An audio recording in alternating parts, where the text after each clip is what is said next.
Well, good morning. Well, good morning again, everybody. We're glad to see you all here this morning. And we are a congregation of New Thought believers. And our new thought is that we are ongoing spiritual beings having a here and now physical experience.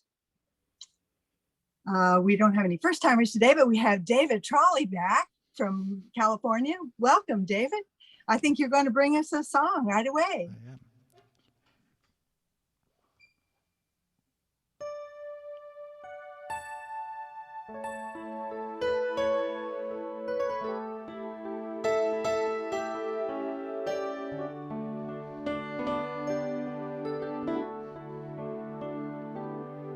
I am. I am that I am has sent me to this now moment.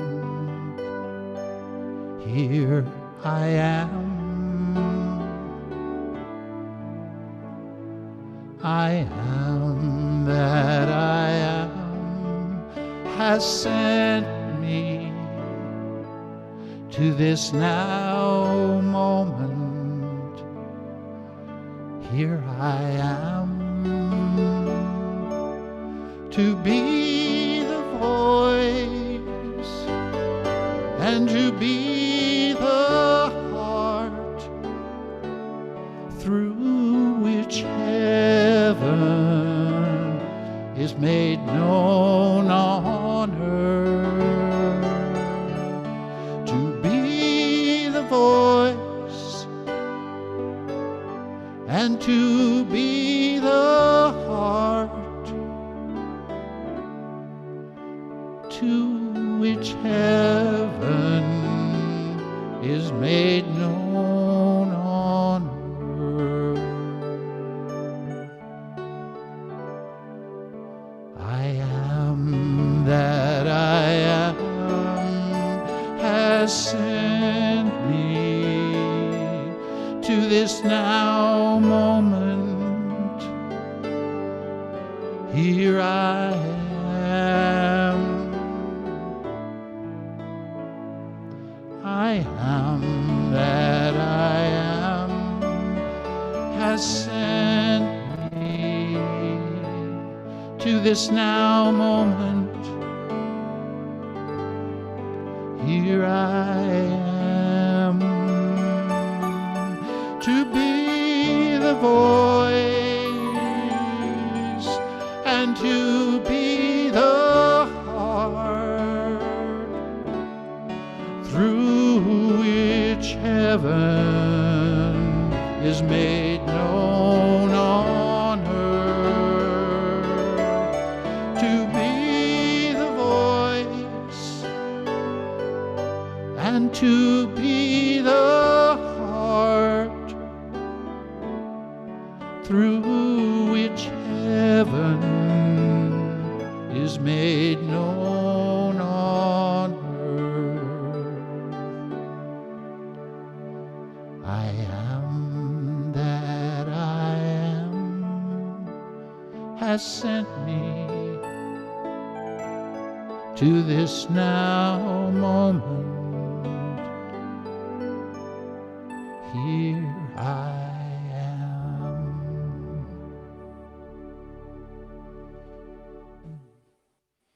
Oh, lovely, David. Thank you so much for that. Yes. Yes. Well, our purpose statement will appear next. If you'd like to repeat this with me. Our purpose is to foster a new level of spiritual awareness through worship and fellowship, and to lift one another to a Christ-like maturity. We have an affirmation specifically for this week. And here is this one. Let's say this one together too. In this now moment, I know the energy of God permeates my very being. I am ready to enthusiastically use this energy to my highest good and the good of all humanity. The word for the day today is relationships. I embrace the sacred opportunity in every relationship. As I reflect on the relationships in my life, I appreciate their wide variety, from time spent with those I hold dear to a simple smile exchanged in the checkout line. Every connection I make provides an opportunity to shine light into someone's life, whether for an instant or for a lifetime. I approach every relationship in my life aware of its sacred nature, ready to shine my Christ light. I look for opportunities to share joy, create healthy boundaries, value the unique expression of God that each person is, and see parts of myself reflected in others. I recognize this sacred awareness in every connection I make, and I grow in spirit. The possibility for spiritual evolution exists in every relationship I have. I simply allow myself to see it. Let the same mind be in you that was in Christ Jesus. Philippians 2:5. Wild heart, David, wild heart.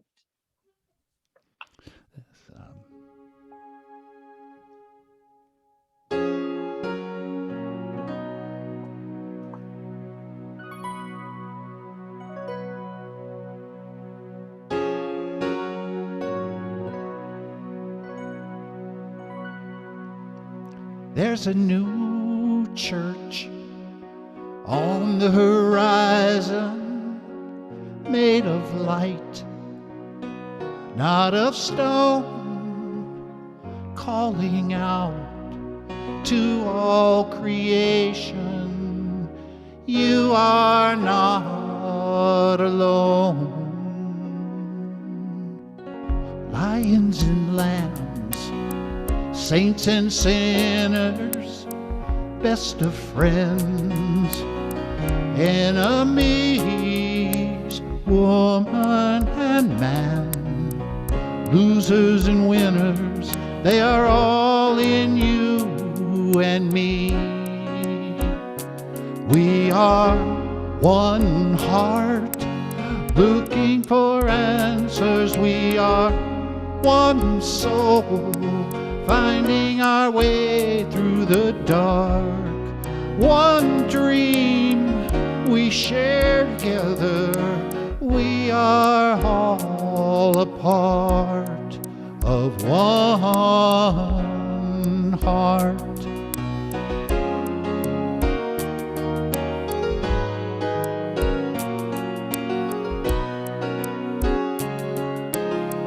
Out in the cold, there are faces hidden by the wind and rain. Hold out your hand, someone will take it and bring you home again. We are one heart, looking for answers. We are one soul, finding our way through the dark. One dream we share together. We are all a part of one heart. Around the world tonight, ooh, there's fires burning, and tears are falling from the sky. Still the world keeps on turning. We are one heart,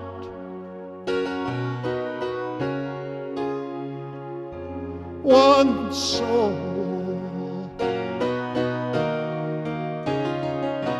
one dream we share together. We are all apart. Yes, we are one heart, looking for answers. We are one soul, finding our way through the dark. One dream we share together. We are all a part Yes, we are all a part. Yes, we are all a part of one heart.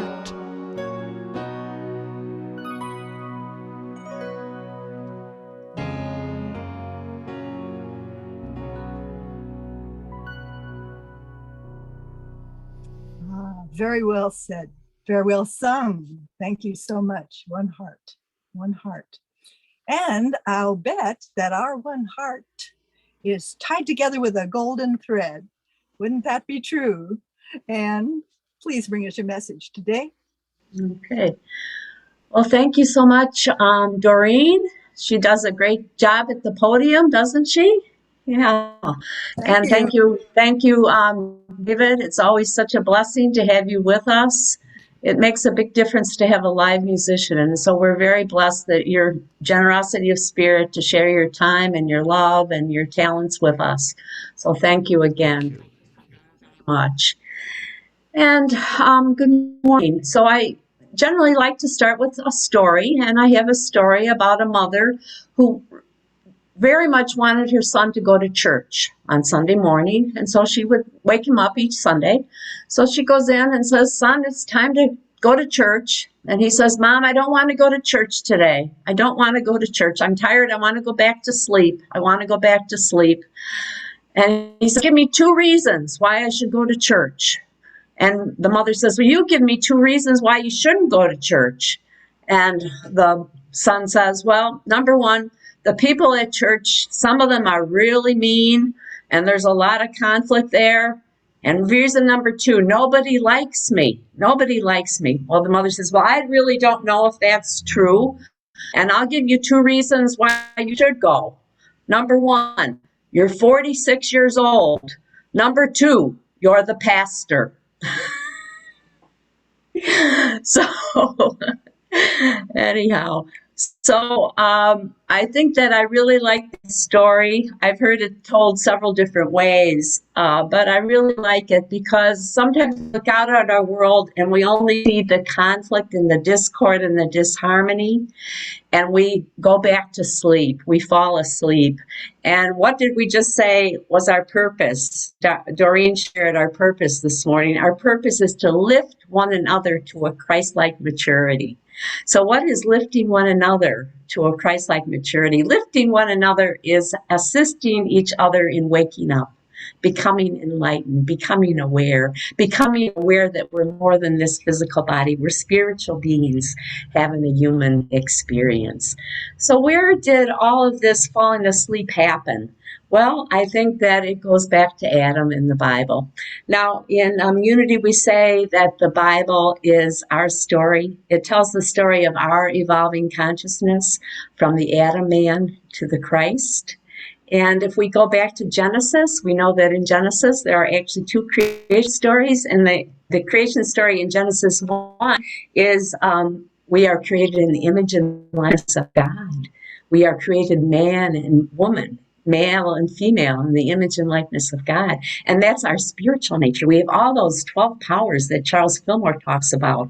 We have all those wonderful spiritual attributes that are within us to develop. And in Genesis 2, it says that God went to the earth and created Adam out of the earth. And then he put Adam to sleep. And while Adam was asleep, he removed the rib of Adam, and that became Eve. And then we're in the Garden of Eden. But nowhere in the Bible does it say that Adam woke up. It doesn't. Really, you can go check out for yourself. It doesn't say that Adam woke up. Now, we believe that the creation story is allegory. It's myth. It's not to be taken literal. Some people take it literal, and we bless them where they are, and perhaps it blesses them to believe it that way. But we believe that it's allegory and myth and metaphor and metaphysical. So we go to the scriptures, and we can learn a lot when we look at it that way. And we believe that while they were in the Garden of Eden, a lot of things happened. First of all, there's the concept that many Christian churches have that there was an original sin, that Eve took the Adam and then Adam became a codependent with her and and they believe that that was our original sin. Well, we don't believe that in Unity. We believe that the only original sin was a belief in separation. They believed, Adam and Eve, that they could be somehow separate from God. Now, we don't believe that, but it's a belief, and that's why they were still asleep. And so the scriptures tell the story of our awakening, of our aspects of ourselves, and we can recognize aspects of ourselves in the stories and the characters and in the places. And so we say in Unity that it's our story from the Adam man to the Christ. And so while Adam was in the garden, he also began naming. Out of this wholeness of God, this oneness of God, or like David's song, the heart of God, Adam began naming things. And out of the wholeness came a duality. And it was, we are this, but not that. He began categorizing, separating, creating a map of lines, and dividing, subdividing. What was a rock wasn't a flower. And on and on and on. But within the wholeness, within the wholeness of the oneness, there's the large and the small, the light and the dark, the male and the female. Now, when I was in school, in seminary, we studied a book called No Boundaries by Ken Wilber. And when I was introduced to it, it was kind of mind-boggling to me because I really... I had the concept of oneness, but I thought of it as a spiritual concept. And Ken Wilber goes on to say that we don't really have any boundaries between us. We only have the lines, and those are the lines that were begun by Adam, that Adam created the first map that was within. So this is from the No Boundaries by Ken Wilber. He says the map is not the territory. The word water won't satisfy your thirst, but we live in the world of maps and words as if it were the real world.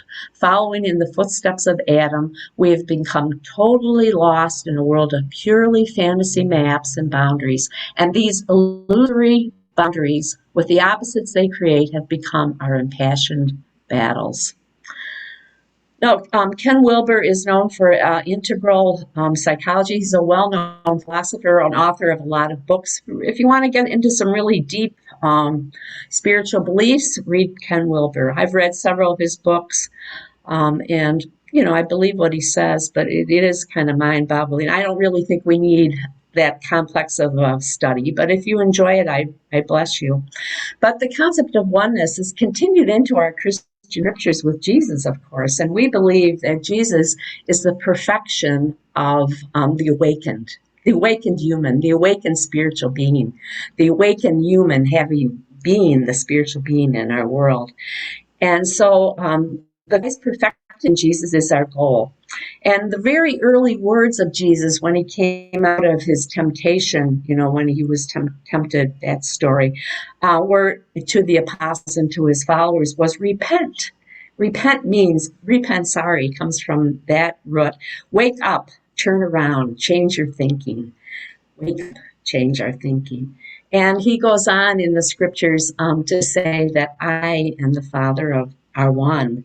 And what he really says is us, all of us as the sons and daughters of God are the source are one. And in the book of John, chapter 14, verse 20 to 18 to 22, he says, I will not leave you orphaned.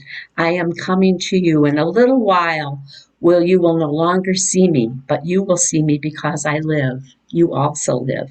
On that day you will know that I am in the Father, and you in me, and I in you.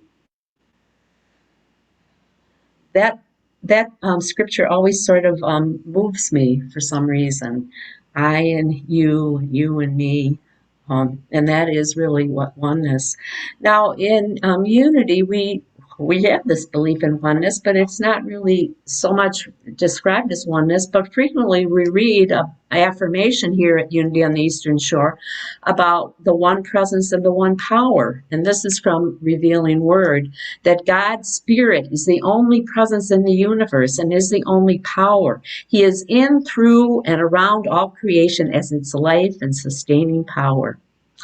So that's now in actually modern quantum physics actually supports this idea of oneness. And quantum physics is really the study of matter at the quantum level, the area of atoms and molecules.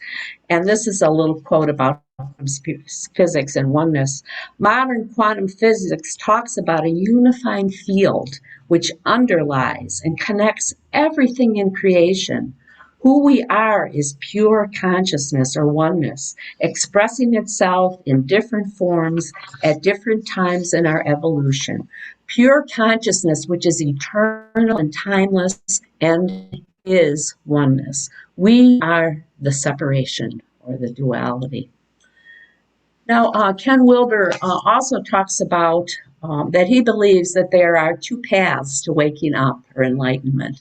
Not two separate paths, but two paths that have to occur, either simultaneously or within close alignment with each other.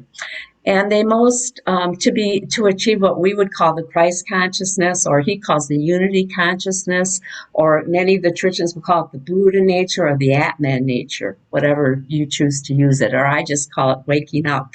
Waking up.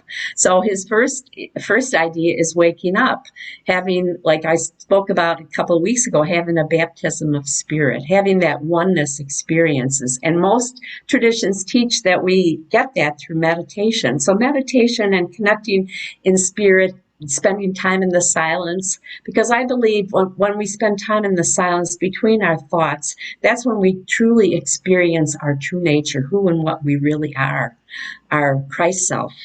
But there also has to be an experience of growing up. And growing up is a movement from me, the egocentric us, to us, which means more of like the tribe mentality, to a belief, a concentration that all of us are connected, and then to a bigger picture that everything is connected. Everything is connected. Now, Ken Wilber believes that you can have a waking up experience at any of the levels of the growing up experience.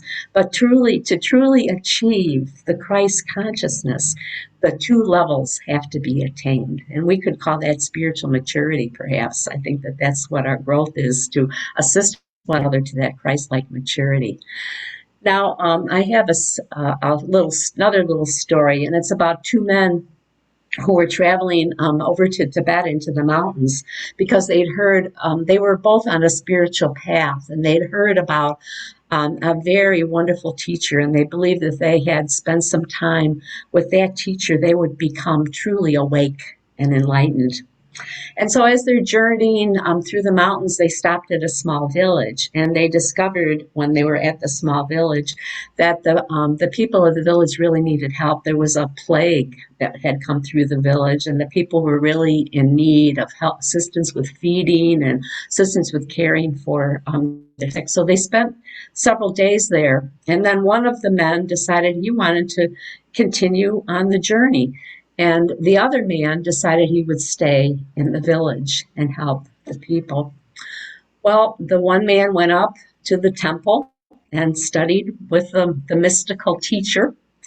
And he was returning after about a year. And as he was returning, he was coming near that same village. Some of the villagers stopped and asked him, was he going to see the teacher that they had in their town, who was a significant spiritual teacher, the wisest and most holy man they had ever known. And he says, oh yes, I'd like to meet him. And as he walked into the village, he realized, and they brought him to the hut where the man lived, that it was his friend who he had left in the village.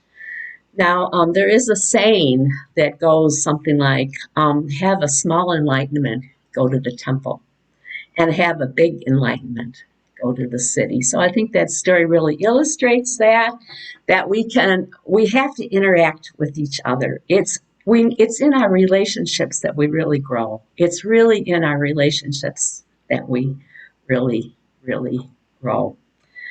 And so we have, I believe, also that we have a memory within us, a memory of oneness, a memory of when we were part of God, perhaps when we were little souls waiting for this evolution, whatever you want to believe. And I have a story about a family, and they brought home their newborn baby, and they had a little 3-year-old child who was there. And as soon as they brought the little girl home, the little boy, the 3-year-old boy, was begging his parents to have some time alone with his sister. He wanted to hold his sister, and I just need some time with my sister. And the parents got a little scared. They were worried. You know, what did he want? What was it? And they kind of just ignored it. But he was persistent. He needed to spend some time with his sister. He needed to spend time. And so when the baby was about 2 months old, they put the little girl in her little crib, and they let him spend some time. They shut the door, but they also were very curious. So they left the door open a little bit and put their ears so that they could hear. And what did they hear? The little boy goes in and looks at his sister and says, "Hi, little sister, I'm your big brother, and I just needed to be close to you alone for just a little while because you're so close to God and you remember, and I'm starting to forget. I'm starting to forget." So we need each other to help us remember. We need each other to help us remember. Now, when I was thinking of my title for today, and the title sort of came out of the quest that we've been studying, that there's a golden thread that connects us in oneness to each other, or it's the threads of our heartstrings with David's song. But I was also remembering a thread of golden light that they talk about in the Course in Miracles, and a song, an ancient song that we all have within us. So I'm going to read to you just little excerpts from the ancient song. I believe it's from chapter 21 of A Course in Miracles. Listen, perhaps you catch a hint of an ancient state not quite forgotten, dim, yet not altogether unfamiliar, like a song whose name is long forgotten, and the circumstances in which you heard it completely unremembered. Not the whole song has stayed with you, but a little wisp of melody. How lovely was the song. How wonderful the setting where you heard it, and how you loved those who were there and listened with you. The notes were nothing, yet you have kept them with you, not for themselves, but as a soft reminder of what would make you weep.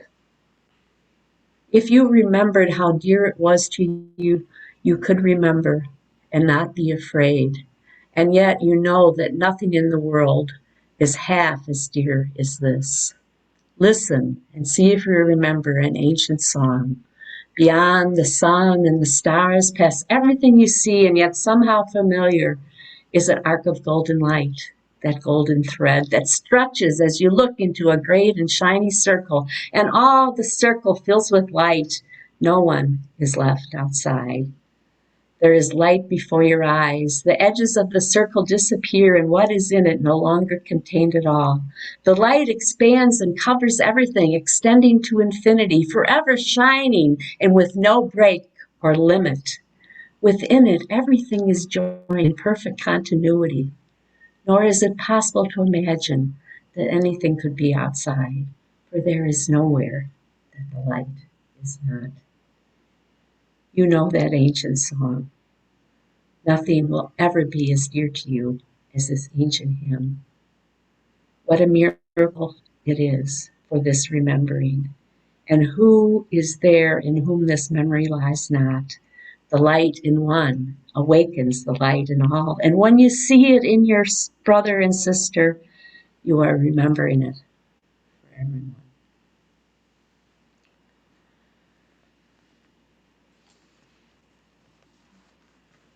Now, there are some 21st century teachers that also proclaim this oneness, this golden thread of interconnectability. And one of them is Brene Brown.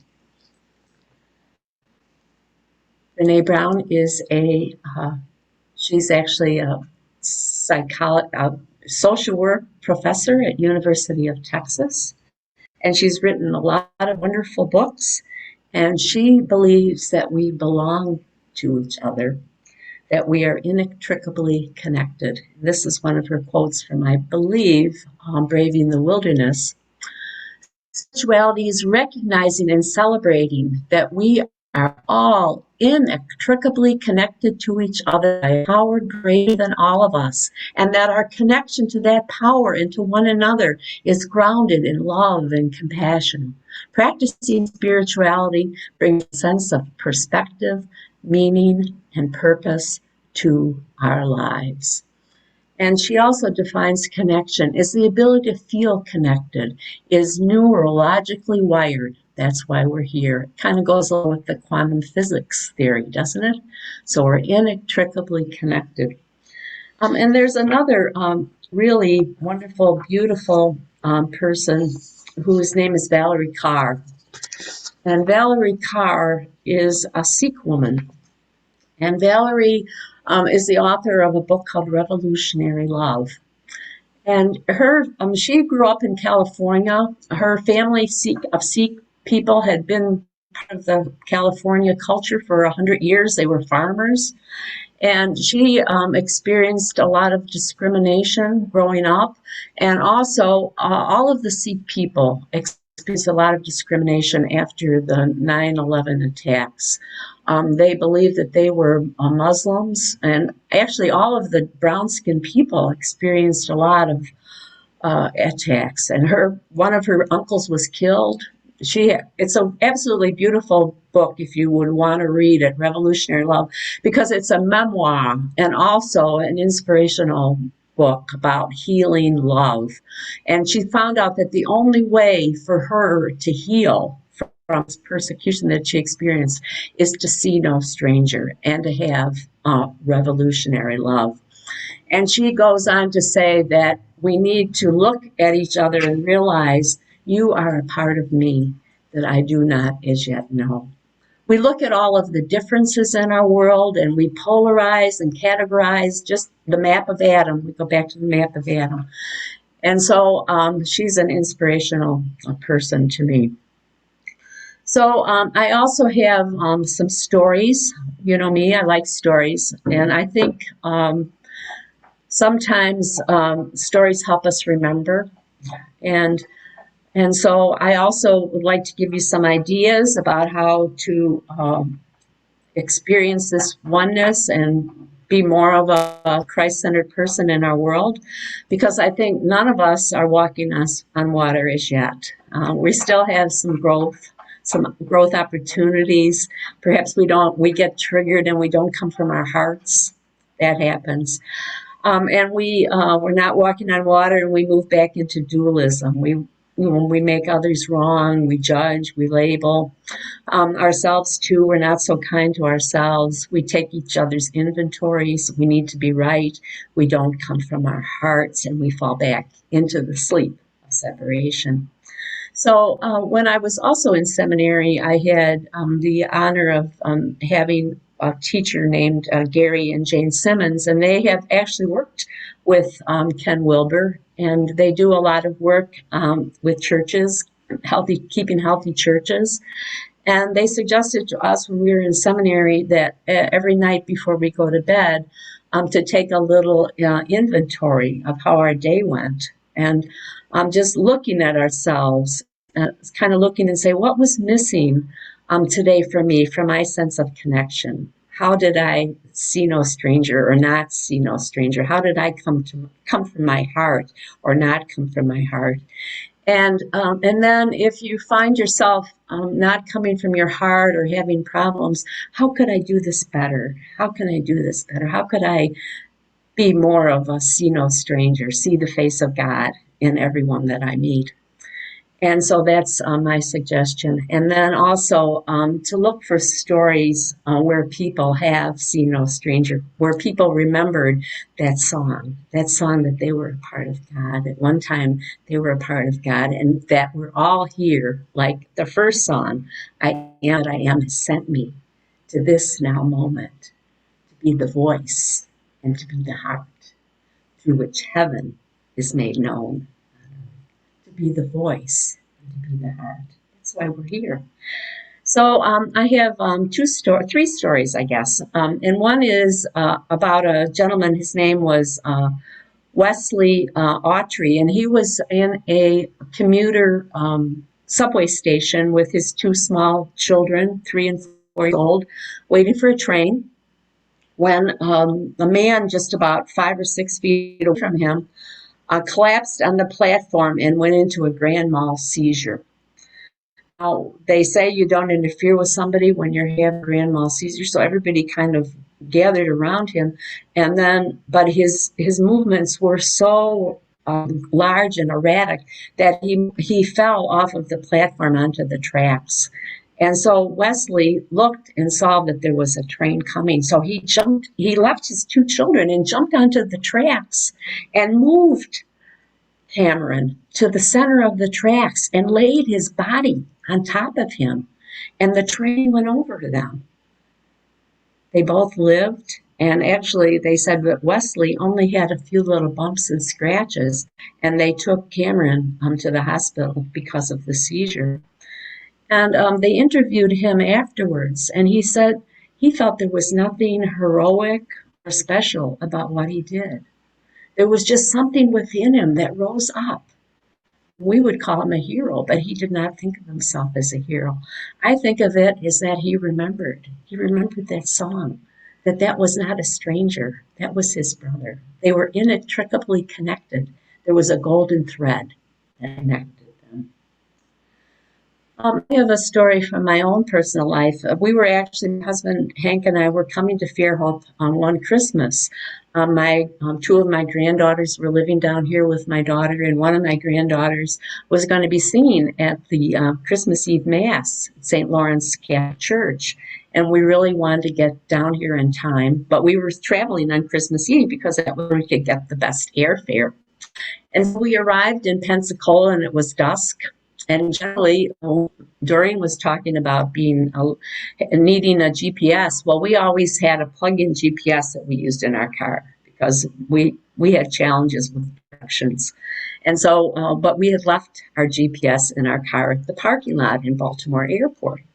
So we got a rental car, and they didn't have any GPSs left. So we did ask directions from the rental man, and he gave us some vague directions. But we got out into Pensacola, and it was dark, and we missed a turn. Something happened. Anyways, we were lost, and the time was clicking. I think we got in about 5 o'clock, something like that. And so I told Hank, well, we've got to go for directions. Of course, he wouldn't go for directions. He sent me, of course. And I went into the closest gas station. We used to go to gas stations for directions. They used to sell maps, but the person at the counter had no idea where Fairhope was. She was only in Pensacola, but she didn't know how to get to Fairhope. That was okay. The woman behind me, she says, honey, I think I can help you. She was an African-American woman, probably about my age. And she says, she calls her son over, a big, tall African-American man. She says, honey, can you help this lady? And so I go over with him, and he gets his phone out, and he puts in my daughter's address. And he says, oh, yeah. He says, you just have to get on Route 10. And I said, well, I don't really know where Route 10 is. And he says, well, I'll take you there. So I go back to the car. But he says, before you go, let me write down my address. And no, write down my cell phone number. So I wrote down his cell phone number, and he says, I'll take you right there. So he just follow him. He had a great big SUV, and he takes us right to the entrance. We weren't very far away to Route 10. And then I said, well, thank you so very much. And so we're on the highway, and I sent him a text to his cell phone number. I said, thank you so much. It's so unusual to find people that extend such kindness to strangers. And then he answered me back, and he said, well, if ever you're in Pensacola, stop by and visit. And he gave me his address and his phone number. Now, what a wonderful Christmas gift. Isn't that amazing, the kindness of strangers? Well, to me, he also had that song in his heart, the song of remembrance, the song of connection. So my third story, I'm probably going over time, but that's all right. This is a really good story. And this is from my friend Darlene Strickland. She's a minister. She was in my class, and she has a fairly large ministry in the mountains of North Carolina. And she is a Southern girl herself. She grew up in either North or South Carolina. I think North Carolina. Her church is called Unity of the Blue Ridge. And so she said that she was one day at the Food Lion. Now, the Food Lion is more or less a small grocery chain. They don't have usually great big supermarkets. And she was in the line with just people that had small orders. And she said there were two people in front of her in the line, and then the cashier. She said the person who was getting her groceries checked out was a man, and he had a turban, and he was wearing a tunic, and he was very dark skinned. So he could have been a Sikh or a Muslim or a Hindu, whatever he was. And right in front of her was a man, down home man. He was in bib overalls, and he had a red MAGA hat on, and he had a pouch with chewing tobacco hanging out of his pocket. And she said the cashier was, she said, this is Darlene's term, she said, she was as Southern as moonshine. She was one of those Southern down-home girls. We have them here in Alabama. I'm becoming one. I hope I am. And so she said she checked out the man, the Sikh man, and she said to him, do you have one of our Food Lion MVP cards? And he says, no, ma'am, I don't have one of those. And so she looks to the man behind in the bib overalls. Honey, do you have one of those MVP Food Lion cards? Yes, ma'am, I do. Well, can you help our friend here out? Can you help our friend here out? Oh, yeah, sure. So she checks, she puts the Food Lion card in, and she claims, look, we saved $1.52. Isn't this amazing? And they all cheered, and they all cheered, and they all cheered. Now, I just love that song, that story, because it is a story about seeing no stranger. It's about our inextricably connection, that sometimes it's possible for all of us, and remembering that song, remembering that we're part of God, that it's a memory within us, always within us, always within us. And I think that what we need to do is get some cards that help us remember. Perhaps the card could say, I'm a spirit being human. Or it could say, we are connected. Perhaps it could say, I am that I am has sent me. That that I am has sent me. Or that I am the voice in the heart of God. Whatever, come up with cards that help us remember. And let's each now remember that each of us is the face of God as we go into meditation.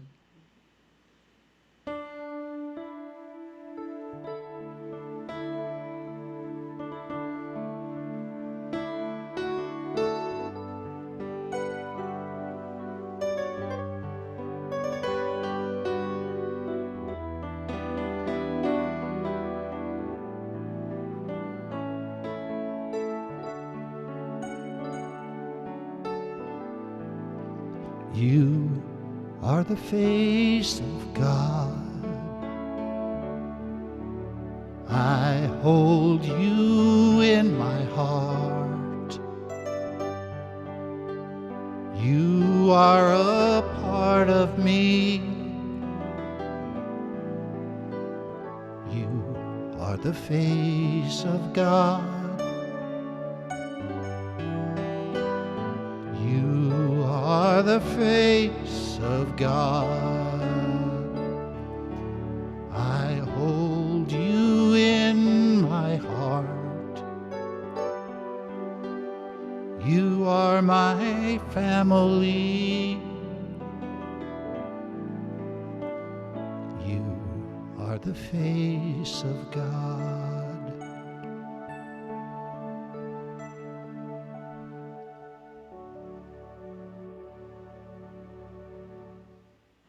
Now I invite you to just take a deep cleansing breath. And if you haven't done so already, gently close your outer eyes. Let's open our inner eyes.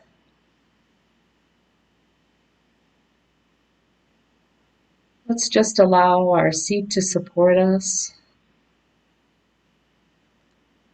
Let's become aware of our breathing, feeling our inhalation and exhalation, and just being present to it.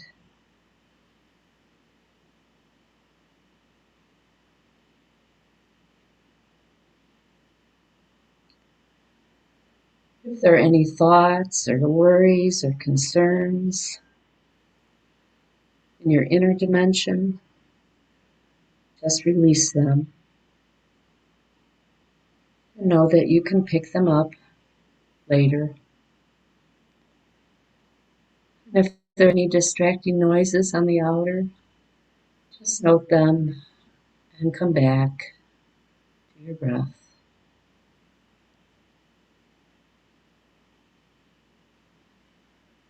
And let's just begin feeling our bodies, beginning at our feet, and moving to our legs and hips and abdomen, our upper body, our arms and hands, our shoulders, neck, our head. Just be present to our physical body. Just be present here, right now.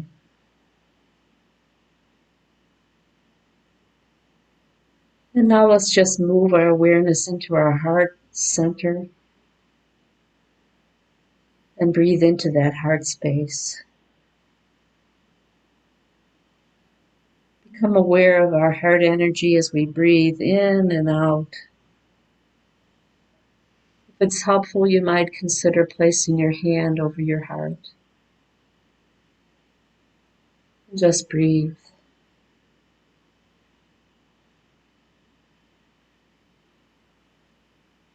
Just at your normal rate, just focus on your heart center.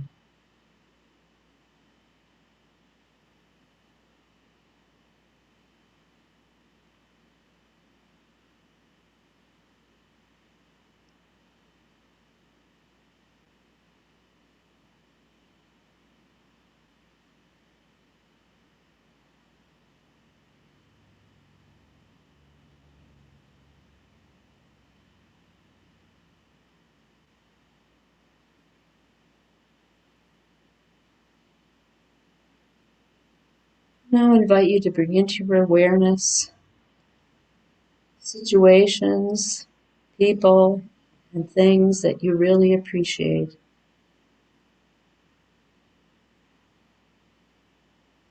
Your family, your beloved animals, your garden.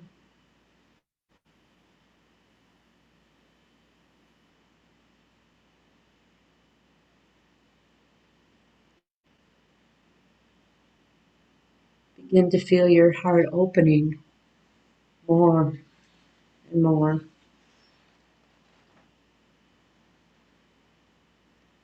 Remembering who and what we are, part of God's enormous heart. Heartstrings, strings of gold that connect us to everyone and everything.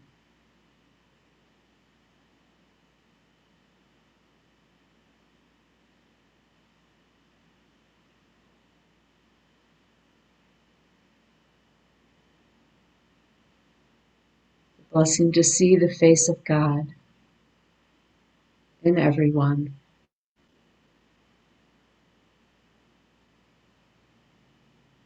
We'll again be reminded that you are the face of God. David.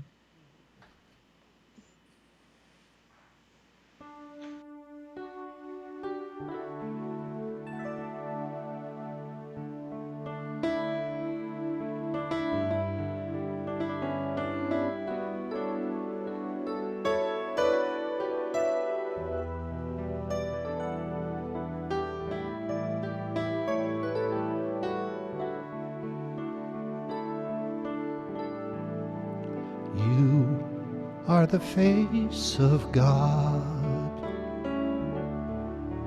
I hold you in my heart. You are a part of me. You are the face of God. You are a part of me. You are the face of God.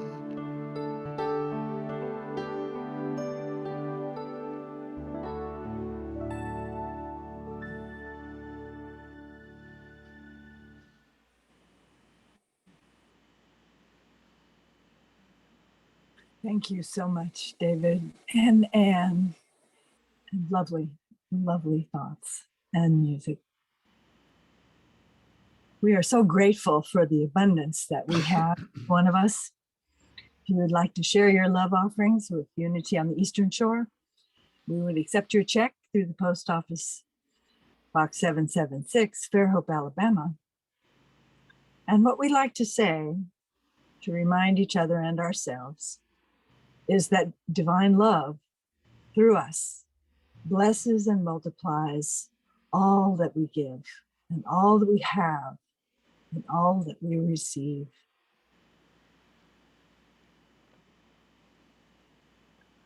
Everything New by Daniel Maymad. David, it's up to you. Thank you so much. You know, I came across this song, and I just love Daniel Namad's music. This song just resonated in my heart. You know, we've all been through so much changing over the last 18 months, and some of us longer. And this song called Everything New just kind of put it out there where it belongs.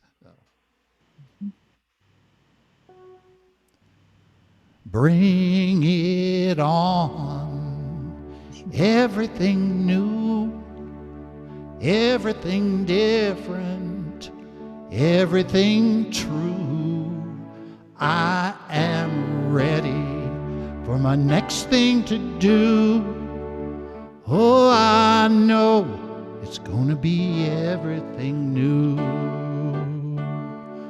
I'm through crying, I'm through waiting, I'm through hoping against all hope. I'm through longing for something gone that'll never return. I think I finally learned to bring it on. Everything new, everything different, everything true. I am ready for my next thing to do. Oh, I know it's gonna be everything new.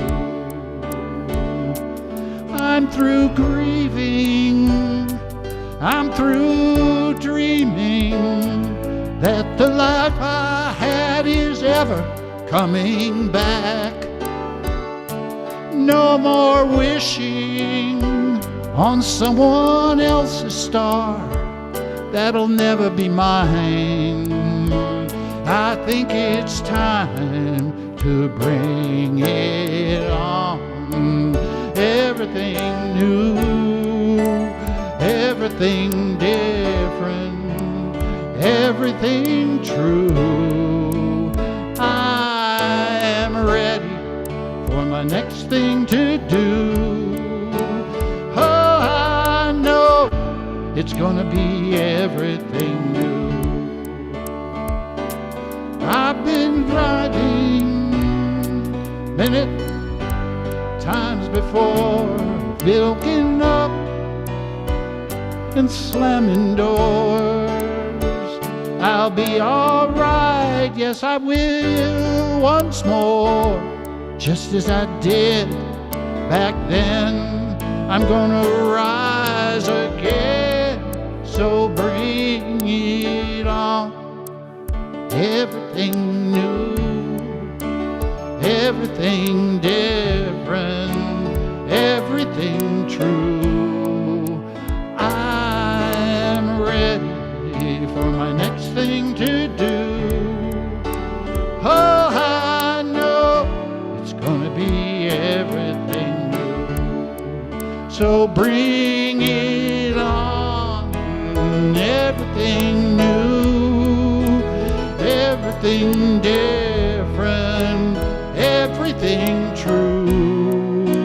I am ready for my next thing to do. Oh, I know it's gonna be everything new. I know it's gonna be everything new.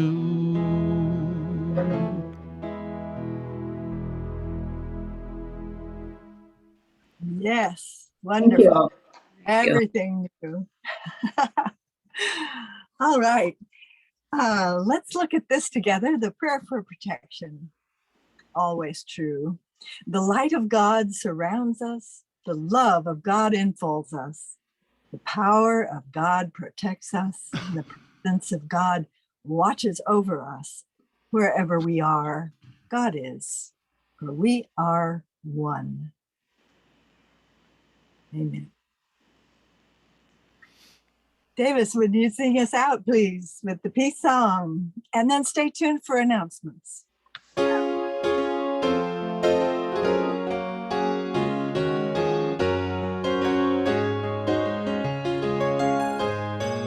Let there be peace on earth, and let it begin with me. Let there be peace on earth, a peace that was meant to be, with God as creator, family all are we. Let us walk with each other in perfect harmony. Let peace begin with me.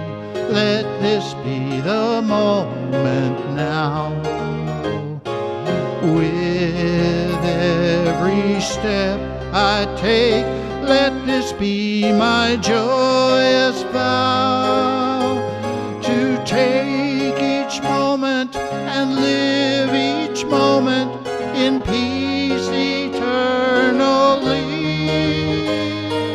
Let there be peace on earth, and let it begin with me.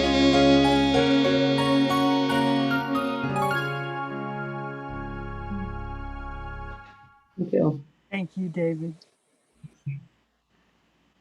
Announcements? Anne, would you like to carry on here?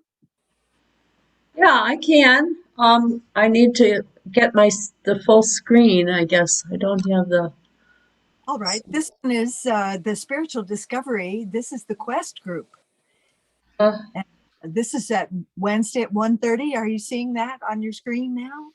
Yeah, I just need to change my view, I guess. Side by side, maybe we'll do it. Yeah, that's good. Okay. Well, we meet every Wednesday at 1:30, and it's our opportunity to come together and wake up, like my talk was about today, and to help each other remember that we are part of this oneness. So it's an open group. We do only one topic every week, and if you want to still participate, it's a very short amount of reading and a little bit of workbook lessons. So it's more about transformation than information. Okay. Mm-hmm. Well done. And we do have a prayer pause every Thursday at 9 a.m., and that's another opportunity to connect and help each other remember. And Jesus said, when two or more are gathered, and when two or more are gathered, we recognize the Christ in each other, and we help each other heal and grow. So I hope that you will join. We've been having more. We doubled in size. We're up to about 4 people participate. And we just do we read the daily word, we share the prayer intentions of the community and those participating, and we pray for those in Baldwin County who do not yet know that they're part of us. We're going to let them know through our prayers, and we do some time in the silence, and we end with some inspirational music. Okay? And we have our next announcement. Okay. Next slide.